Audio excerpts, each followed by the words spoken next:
Hi guys, welcome to my channel. This is Dami. Today I want to go over how to use a parametric EQ. Most DAWs have a parametric EQ, and those are the tool that we use to really shape any sound. It's probably the best tool you can ever use to shape any sound, to get a tone out of your bass or vocals or any other instruments. So join me as we go through some quick examples and I run you through how to use the parametric EQ. We're here in Pro Tools and I have this EQ pulled up here. This is by DDMF. It's called the LLEQ Pro.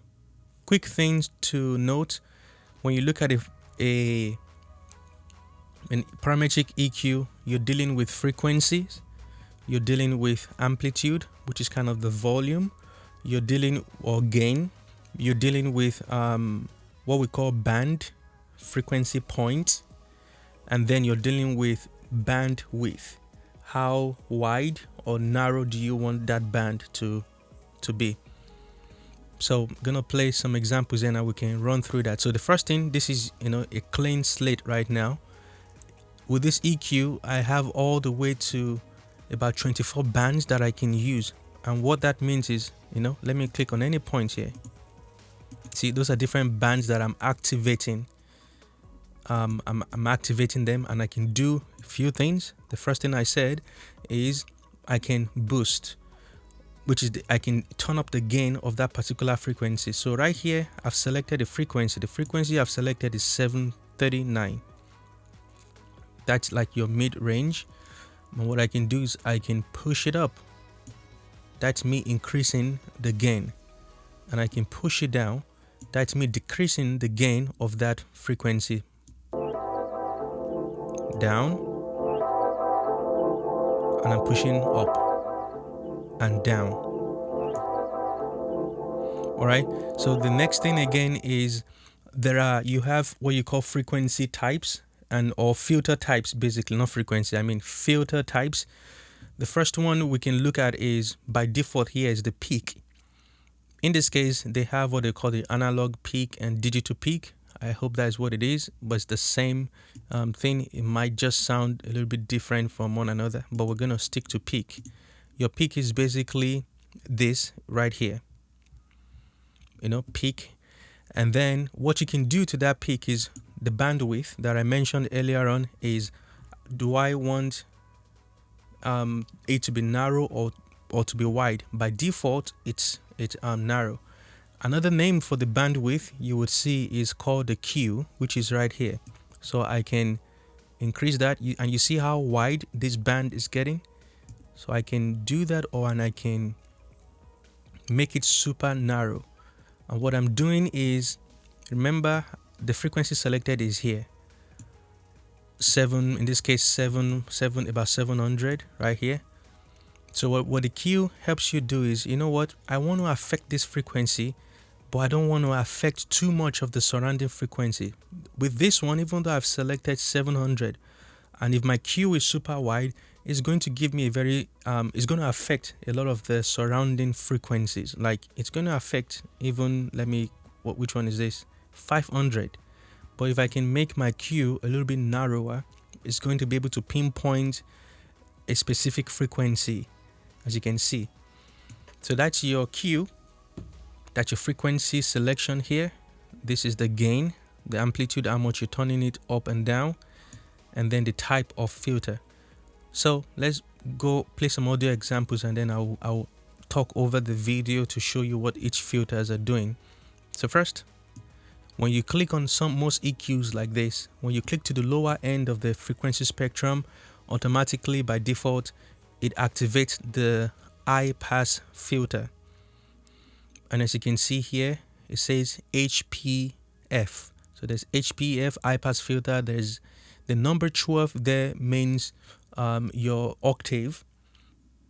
And I think this EQ have just 2 octave, 12 and 24. The 12 is a little bit smoother. It doesn't completely try to get rid of all the frequency you're trying to remove. So in this case, let's use an example here. I'm selecting, my starting frequency is 58. So what high pass filter is going to do is you're telling the EQ, hey, I don't want to hear anything below 58 hertz. Cut those frequency off. But in this case, you're still going to be able to hear stuff on there. To get rid of it completely, you can switch it to the 24. Another EQ, well, since we're in Pro Tools, and I can show you on Pro Tools, EQ 7 with Pro Tools. So you see, let me activate, and I'm gonna do that quickly for you on the bass guitar.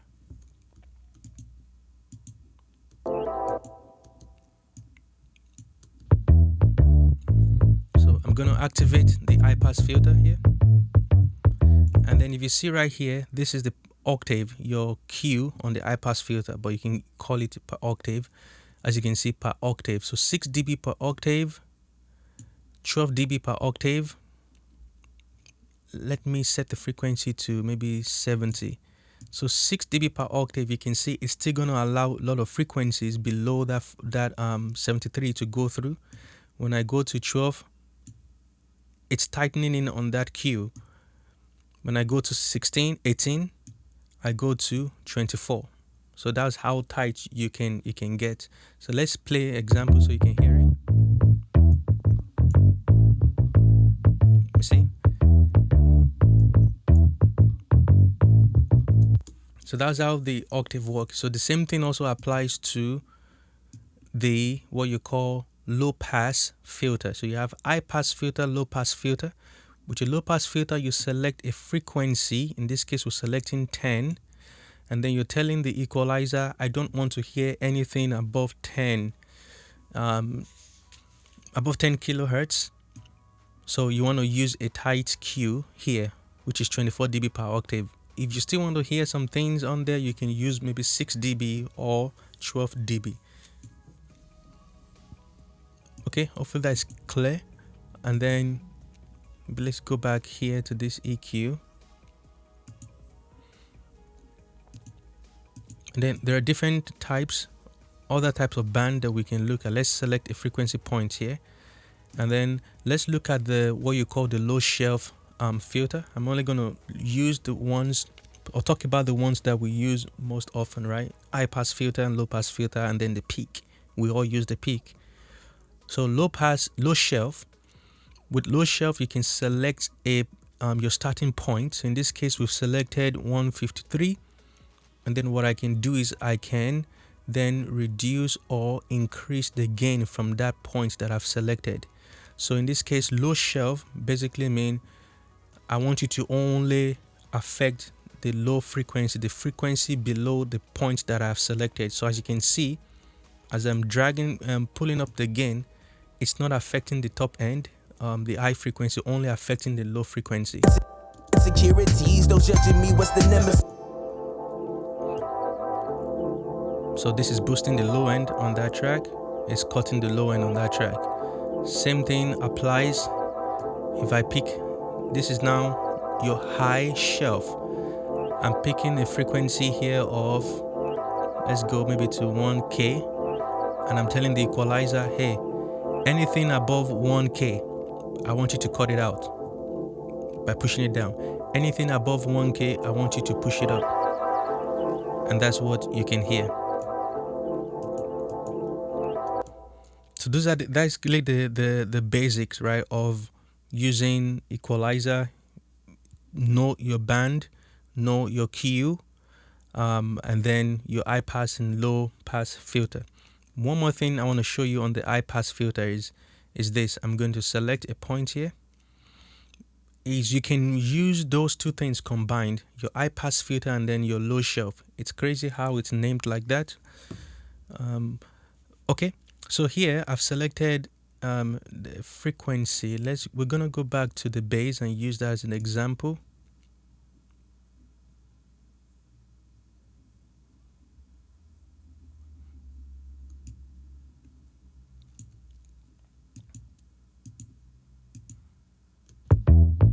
So I'm going to roll off So I have my frequency point at 123. And then what I'm going to do, so basically I'm telling the equalizer, hey, I don't want anything below 123. It's not getting rid of it completely, but it's gotten rid of a huge amount. If I increase my, the per octave, the Q, it becomes tighter. Now the other thing I can do is I can then introduce my low shelf. Let me change this to low shelf. This is another trick to where you can cut some part of your bass. Let me bring this to 100. And then I can choose to increase still. And the reason why you're doing that is sometimes you have so much rumble or mumble in the low end, and those are like frequencies that are not adding to the music. And actually what they're doing is they're killing your music, because usually we cannot hear below 20 hertz. I don't think with bass instruments, I think we hear, but we feel even more than we hear. So you can lose your punch and lose the definition in the low end when there's so much frequency below 25 hertz, sometimes 20 hertz, that are not making sense. So that way you can use this EQ, your high pass filter, to cut off some of that low frequency. Let's put it at maybe 45 now, to tighten it up. But then you don't want to lose all of the low end, so then you can use your shelf to increase the low end, because remember what I said, right?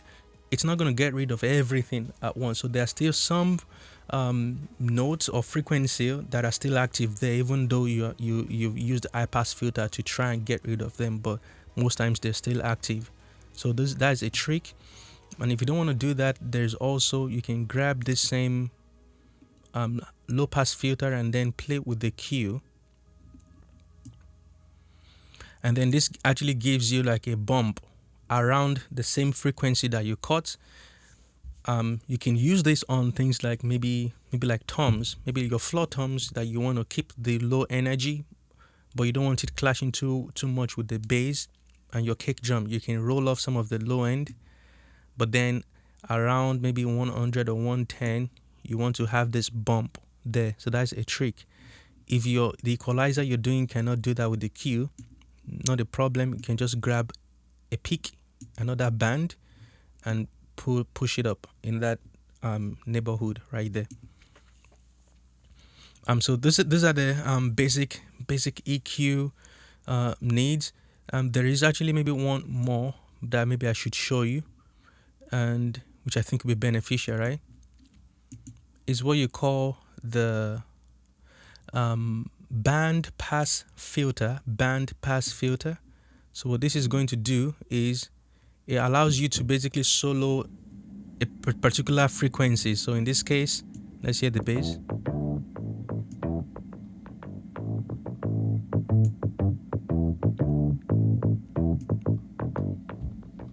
So in cases where maybe you want to remove, you're trying to find frequencies that are not good, you can use this trick to do that.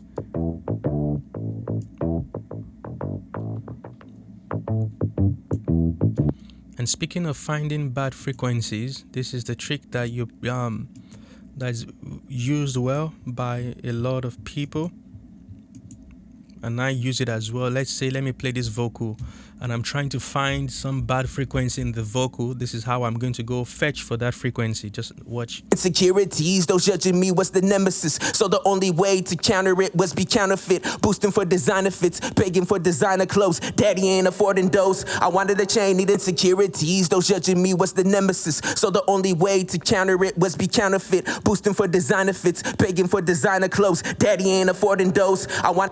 So you can hear that. You can hear some of the nose honky sound poking through there. It's not bad in this track. I mean, I'm boosting 10 dB. So that's what you can do.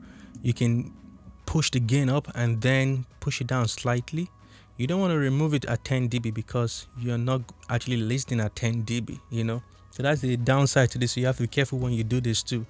Because what's the point if I'm boosting something by 10 dB? I mean, that frequency is not up 10 dB. So it's just to train your ears to be able to hear it, and then just dial it back a little bit.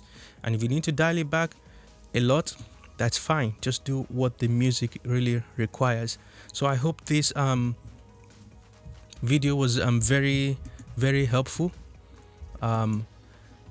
Also, I forgot to mention, there's actually a book that I have with on the fundamentals to using an equalizer. I'll leave the link below so you can download, and it should be a short read for you, and that can be a quick guide on how to use the EQ. So if you're still here watching, that's me knowing that you like what you're hearing and the content. So please subscribe in the button below. You can subscribe and then also give this video a like. Thank you so much for your time, and I'll see you in the next video. Bye bye.